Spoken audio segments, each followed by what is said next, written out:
एक IAS officer अपनी सहेली की शादी में जा रही थी।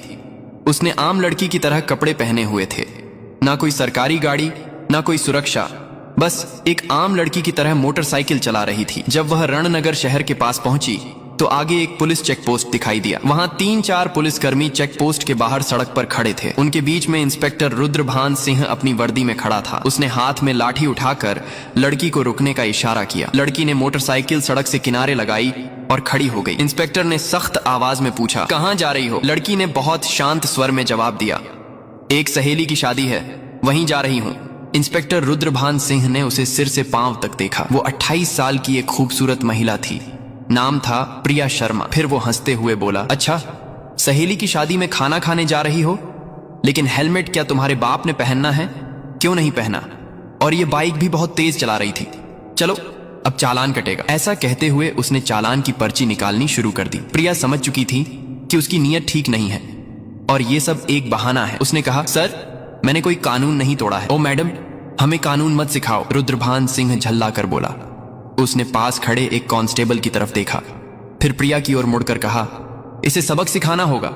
अचानक इंस्पेक्टर ने जोर से एक थप्पड़ मारा प्रिया के गाल पर। बहुत सवाल कर रही है, जब पुलिस कुछ कहे तो चुपचाप मान लेना चाहिए। प्रिया का सिर एक पल के लिए घूम गया, लेकिन उसने खुद को संभाल लिया। उसकी आंखों में गुस्सा साफ झलक रहा था। इंस्पेक्टर हंसते हुए बोला, अब भी इसकी आंखों में घमंड है। ऐसे कितनों को ठीक कर चुका हूं, इसे अच्छी तरह से सबक सिखाना होगा। एक कांस्टेबल आगे आया और बोला, सर, इसे थाने ले चलते हैं, वहीं इसका इलाज होगा, तब समझेगी कि पुलिस से कैसे बात की जाती है। फिर एक और कांस्टेबल ने प्रिया का हाथ पकड़कर खींचते हुए कहा, चलो गाड़ी में बैठो। प्रिया ने झटके से अपना हाथ छुड़ाया और गुस्से में बोली, हाथ लगाने की कोशिश मत करना, वरना अंजाम अच्छा नहीं होगा। इंस्पेक्टर और भड़क गया। उसने एक और कांस्टेबल से कहा, देखो इसका घमंड। कांस्टेबल आगे बढ़ा, प्रिया का बाल पकड़कर उसे खींचने लगा। प्रिया दर्द से कराह उठी। फिर भी उसने अब तक अपनी असली पहचान नहीं बताई थी। वह देखना चाहती थी कि यह लोग कितनी नीचता तक जा सकते हैं। इसी बीच एक पुलिसकर्मी ने गुस्से में उसकी बाइक पर लाठी मार दी और ऊंची आवाज में बोला, बड़ी आई साधु बनने वाली, अब तुझे खिलौना बनाकर खेलेंगे। प्रिया अब अच्छे से समझ चुकी थी कि उसके साथ क्या होने वाला है और यह लोग कितना नीचे गिर सकते हैं। इंस्पेक्टर की आंखों में गुस्सा भरा था। वो जोर से चिल्लाया, तेरे जैसे कई होशियार देखे हैं, पुलिस से पंगा लेगी, आज मजा छकाएंगे। चलो इसे थाने ले चलते हैं, वहां समझ में आ जाएगा। इस समय भी प्रिया चुप थी। उसने अब भी अपनी पहचान उजागर करने की कोई कोशिश नहीं की। वह देखना चाहती थी कि यह लोग प्रशासन की कितनी बदनामी कर सकते हैं और एक आम नागरिक पर किस हद तक जुल्म ढा सकते हैं। इंस्पेक्टर रुद्रभान सिंह अब खींच चुका था। उसके सामने एक ऐसी महिला खड़ी थी जिसके कोमल गाल पर थप्पड़ पड़ा था, जिसके बाल खींचे गए थे, जिसे जबरन सड़क पर घसीटा गया था। फिर भी वह एक मूर्ति की तरह शांत खड़ी थी, न कोई चीख न कोई आंसू। इंस्पेक्टर रुद्रभान सिंह सोच रहा था, थाने पहुंचते ही देखता हूं इस जिद्दी और घमंडी औरत का इलाज कैसे किया जाए। यह सिर्फ गुस्सा नहीं था, यह वो गुस्सा था जो अंदर ही अंदर सुलग रहा था। चौकी इंचार्ज इंस्पेक्टर हंसते हुए बोला, अब इसकी जुबान भी चलने लगी है, चलो थाने, देखेंगे कितनी चलती है इसकी जुबान। थाने में घुसते ही इंस्पेक्टर जोर से चिल्लाया, ओए कहां गए सब, चाय पानी लगाओ जल्दी, आज एक खास माल आया है। प्रिया अब भी कुछ नहीं बोली, बस थाने की दीवारों को देखती रही। वो देख रही थी कि यह लोग उन निरीह लोगों के साथ कैसा व्यवहार करते हैं जो कभी आवाज नहीं उठाते। तभी एक कांस्टेबल इंस्पेक्टर रुद्रभान सिंह की ओर झुककर फुसफुसाया, क्या केस है सर? इंस्पेक्टर ने हंसते हुए कहा, अरे कुछ भी नहीं, स्पीड ब्रेक करो या हेलमेट का बहाना मारो, जो मन हो लिख दो, बस अनवर करना है और इसका घमंड तोड़ना है, ज्यादा सवाल मत कर। प्रिया सब कुछ सुन रही थी, लेकिन उसकी आंखें अब भी चुप थीं, मानो वो चाहती थी कि पुलिस की यह गिरावट खुद उनके ही मुंह से उजागर हो। इंस्पेक्टर कुर्सी पर बैठा, हाथ में पेन लिया और टेबल पर घुमाने लगा। फिर प्रिया की ओर देखकर पूछा, नाम क्या है, कहां रहती है, किसकी बेटी है? प्रिया चुप रही। फिर इंस्पेक्टर बोला, सुनाई नहीं देता, नाम क्या है तेरा? लेकिन प्रिया की चुप्पी अब भी पत्थर की दीवार जैसी अडिग। तभी इंस्पेक्टर ने जोर से मेज पर हाथ मारा, इतनी जोर से कि आवाज पूरे थाने में गूंज उठी। फिर गुस्से से चिल्लाया, सुनाई नहीं देता, नाम बता जल्दी। प्रिया ने मुंह घुमाकर शांत स्वर में उत्तर दिया, जी सुमिता शर्मा। इंस्पेक्टर उसके चेहरे की ओर देखकर हंसते हुए बोला, हो बड़ी चालाक लड़की है तू, झूठ बोलने में तुझे खासा तजुर्बा है, लेकिन याद रख ज्यादा होशियारी महंगी पड़ती है। फिर प्रिया को जबरदस्ती उस सड़ी हुई हवालात में डाल दिया गया जहां पहले से 2 कैदी मौजूद थे। उनमें से एक कैदी ने प्रिया की ओर देखते हुए पूछा, बहन तूने क्या गुनाह किया है? प्रिया ने हल्की सी मुस्कान दी लेकिन कुछ नहीं बोली। अब वह बस देख रही थी कि यह पूरा सिस्टम कितना सड़ चुका है। अगर एक आईएएस को बिना वजह अंदर किया जा सकता है तो आम आदमी की हालत तो सोच पाना भी मुश्किल है। अब वह उस कोठरी के कोने में बैठी थी, सब कुछ देख रही थी, सुन रही थी और हर एक हरकत को समझ रही थी। उधर इंस्पेक्टर रुद्रभान सिंह एक झूठी रिपोर्ट बना रहा था। उसने आदेश दिया, इसके ऊपर चोरी और ब्लैकमेलिंग का केस ठोक दो, और फाइल पर हाथ मारते हुए बोला, चलो जल्दी। एक कांस्टेबल ने हिचकते हुए पूछा, लेकिन सर बिना सबूत? रुद्रभान सिंह हंसते हुए बोला, इस थाने में सबूत लाए नहीं जाते, बनाए जाते हैं। कुछ देर बाद एक कांस्टेबल कोठरी में आया और प्रिया के कंधे पर जोर से हाथ मारा। तभी इंस्पेक्टर रुद्रभान सिंह ने भी हाथ उठाया ही था कि तभी दरवाजे पर एक भारी कड़क आवाज गूंजी, रुको। सभी लोग घूमकर दरवाजे की ओर देखने लगे। वहां सीनियर इंस्पेक्टर यशवंत वर्मा खड़ा था। उसकी छवि बाकी अफसरों से कुछ बेहतर मानी जाती थी। वह अंदर झांका और महिला की हालत देखकर उसके माथे पर बल पड़ गया। उसने सख्त स्वर में पूछा, यह सब क्या हो रहा है? रुद्रभान सिंह हंसते हुए बोला, कुछ नहीं सर, एक सड़क की औरत ज्यादा अकड़ दिखा रही थी, सबक सिखा रहा हूं। यशवंत ने प्रिया को ध्यान से देखा। उसका व्यवहार किसी आम महिला जैसा नहीं लग रहा था। उसने पूछा, इसका अपराध क्या है? रुद्रभान सिंह थोड़ा घबरा गया और बोला, अब सर चेकिंग में बदतमीजी कर रही थी। अब यशवंत को शक होने लगा। उसने प्रिया से सीधे पूछा, तुम्हारा नाम क्या है? प्रिया फिर भी चुप रही। रुद्रभान सिंह हंसते हुए बोला, देखिए सर, नाम भी नहीं बता रही है। अब यशवंत पूरी तरह सतर्क हो गया। उसने सख्त आदेश दिया, इसे अलग कोठरी में रखो, अकेले। रुद्रभान सिंह चौंक गया। लेकिन सर, यशवंत ने कठोरता से कहा, मैं खुद इसके पास रहूंगा। उसके आदेश पर प्रिया को एक और अलग कोठरी में ले जाकर बंद किया गया।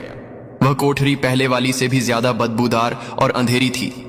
प्रिया ने चारों ओर नजर दौड़ाई। एक कोने में एक टूटी हुई मेज पड़ी थी और पास ही एक जंग लगी लोहे की। अब वह इस सड़े गले सिस्टम का असली चेहरा और भी करीब से देख रही थी। हर एक पल उसकी आंखें यह समझ रही थीं कि कानून अब सिर्फ फाइलों तक सीमित रह गया है। इसी बीच एक कांस्टेबल दौड़ते हुए आया और बोला, सर बाहर एक बड़ी गाड़ी खड़ी है। रुद्रभान सिंह चौंक गया। पूछा, कौन सी गाड़ी? कांस्टेबल घबराते हुए बोला, सर सरकारी गाड़ी। रुद्रभान सिंह तुरंत बाहर गया। गाड़ी के अंदर झांकते ही उसके होश उड़ गए। वो भागकर वापस आया और धीमी आवाज में बोला, सर। रुद्रभान सिंह झुंझलाकर बोला, क्या हुआ? कौन आया है? कांस्टेबल कांपते हुए बोला, सर कमिश्नर साहब आए हैं। रुद्रभान सिंह का चेहरा पड़ गया। सीनियर इंस्पेक्टर यशवंत वर्मा भी सतर्क हो गया। अब मामला सीधे ऊपर तक पहुंच चुका था। कमिश्नर साहब थाने में दाखिल हुए।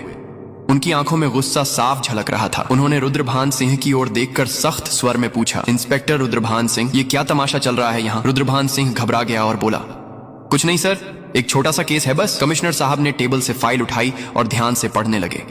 उनके माथे पर शिकन आ गई। फिर वह कोठरी की तरफ झांके और बोले, ये कौन है? रुद्रभान सिंह तुरंत बोला, सर इस महिला पर 420 और धोखाधड़ी का केस है। कमिश्नर ने सीधा सवाल किया, तुम्हारे पास सबूत है? दोबारा बोले, कोई भी सबूत है तुम्हारे पास? अब रुद्रभान सिंह पूरी तरह फंस चुका था। कमिश्नर साहब ने सीधे महिला की ओर देखा और पूछा, तुम्हारा नाम क्या है? और तभी पहली बार प्रिया शर्मा ने हल्की सी मुस्कान दी और कहा, आईएएस प्रिया शर्मा। थाने में एकदम सन्नाटा छा गया। हर चेहरा पीला पड़ गया। रुद्रभान सिंह के हाथ पांव कांपने लगे। बाकी सभी कांस्टेबल हैरान होकर एक दूसरे की ओर देखने लगे। रुद्रभान सिंह के पैरों तले जमीन खिसक गई। जिस महिला को वह एक मामूली अपराधी समझ रहा था, वह थी वही अधिकारी जो पूरे जिले की प्रशासनिक व्यवस्था संभालती थी। वह कोई आम औरत नहीं थी, वह थी स्वयं आईएएस प्रिया शर्मा। जिस महिला को सड़क पर घसीटा गया था, जिसके बाल खींचे गए थे, जिसे थप्पड़ मारा गया था, जब यह सच्चाई सबके सामने आई, पूरे थाने में हड़कंप मच गया। सभी कांस्टेबल्स स्तब्ध हो गए।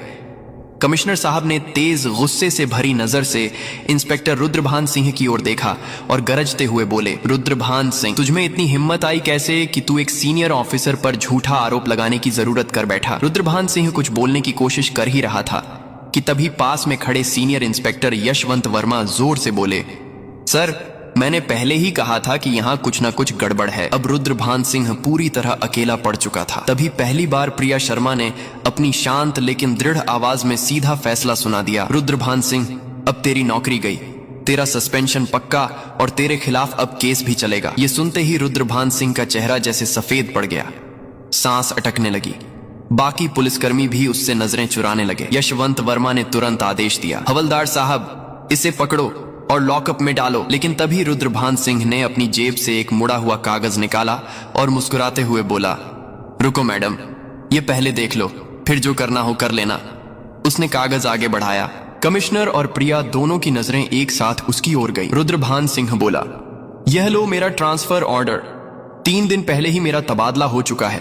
अब चाहे तुम जितना भी गुस्सा करो, मुझे नौकरी से नहीं निकाल सकती। पूरे थाने में फिर एक बार सन्नाटा छा गया। प्रिया ने वो कागज हाथ में लिया और ध्यान से पढ़ा। कमिश्नर ने यशवंत वर्मा की ओर तीखी नजर डालते हुए कहा, जाओ देखो, ये कागज असली है या सिर्फ दिखावा। यशवंत ने कंप्यूटर रिकॉर्ड खंगाला और फिर सिर उठाकर बोला, सर यह असली है, लेकिन अब तक इसने नए इंस्पेक्टर को चार्ज नहीं सौंपा है। यानी अभी तक यहाँ का आधिकारिक इंस्पेक्टर यही है और सारे कुकर्म इसी के कार्यकाल में हुए हैं। अब इसे कोई नहीं बचा सकता। प्रिया शर्मा ने रुद्रभान सिंह की आंखों में आंखें डालकर कहा, अब तेरा नया ठिकाना वहीं होगा जहां तू दूसरों को डाला करता था। कमिश्नर ने भी सिर हिलाकर उसकी बात पर अपनी मोहर लगा दी। जैसे ही 2 कांस्टेबल उसे पकड़ने आगे बढ़े, रुद्रभान सिंह फिर से चाल चल गया और जोर से बोला, रुको मैडम, मैडम मैं अकेला नहीं हूँ। क्या आपको लगता है कि सारा दोष सिर्फ मेरा है? फिर वह थाने के बाकी पुलिस वालों की ओर इशारा करते हुए बोला, ये सब मेरे साथ थे, ऊपर तक सब शामिल है।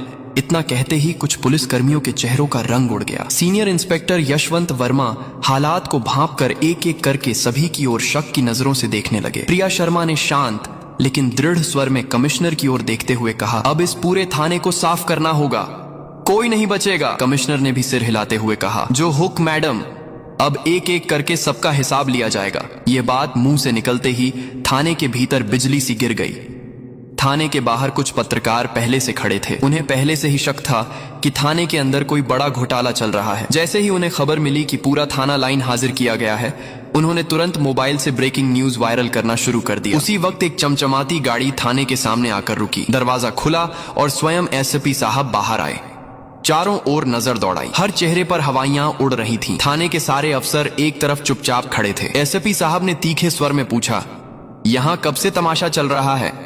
लेकिन कमिश्नर और थाना इंचार्ज दोनों एकदम चुप थे। तभी प्रिया शर्मा ने सीधे एसपी की आंखों में आंखें डालकर कहा, क्या तुम्हें लगता है तुम बच जाओगे? यशवंत वर्मा तुरंत एक फाइल निकालकर प्रिया शर्मा के हाथ में थमा दी। ये वही फाइल थी जिसमें एसपी साहब के सारे काले कारनामों का पर्दाफाश था। प्रिया ने वो फाइल एसपी साहब की ओर बढ़ाते हुए कहा, लो देखो, इसमें तुम्हारे हर गुनाह का किराया लिखा है। एसपी साहब के माथे से पसीना बहने लगा। कमिश्नर ने बिना एक पल गंवाए तेज आवाज में आदेश दिया, पकड़ो इसे, तुरंत गिरफ्तार करो। पूरा थाना स्तब्ध रह गया। इतने बड़े अफसर को किसी ने पहली बार खुलेआम इस तरह चुनौती दी थी। एसपी की गिरफ्तारी के साथ ही पूरे जिले में तूफान आ गया। मामला दिल्ली तक पहुंच गया। मुख्यमंत्री तक खबर पहुंच चुकी थी और वहां से सीधे आदेश आया कि जिले में जितने भी अफसर मिलकर गड़बड़ कर रहे थे, सबको गिरफ्तार करो। अगले 2 ही दिनों में पूरे जिले से 40 से ज्यादा पुलिस अफसर, 10 से ज्यादा बड़े अधिकारी और कुछ राजनीतिक नेता भी गिरफ्तार कर लिए गए। रणनगर जिले की हवा ही बदल गई। अब चारों तरफ सिर्फ एक ही नाम था, आईएएस प्रिया शर्मा। उनकी ईमानदारी और साहस की चर्चा हर जुबान पर थी। वह महिला जिसने पूरे सड़े गले सिस्टम को हिलाकर रख दिया था। अब प्रशासन में एक नई गति, एक नई सोच और सबसे अहम एक नया डर आ गया था। अब कोई भी यह नहीं कह सकता था मुझे कुछ नहीं होगा। प्रिया शर्मा का काम पूरा हो चुका था। उन्होंने साबित कर दिया था कि अगर मन साफ हो, नीयत सच्ची हो, तो पूरा देश भी सुधारा जा सकता है। अगर आपने वीडियो को यहां तक देखा है तो प्लीज एक लाइक जरूर करें।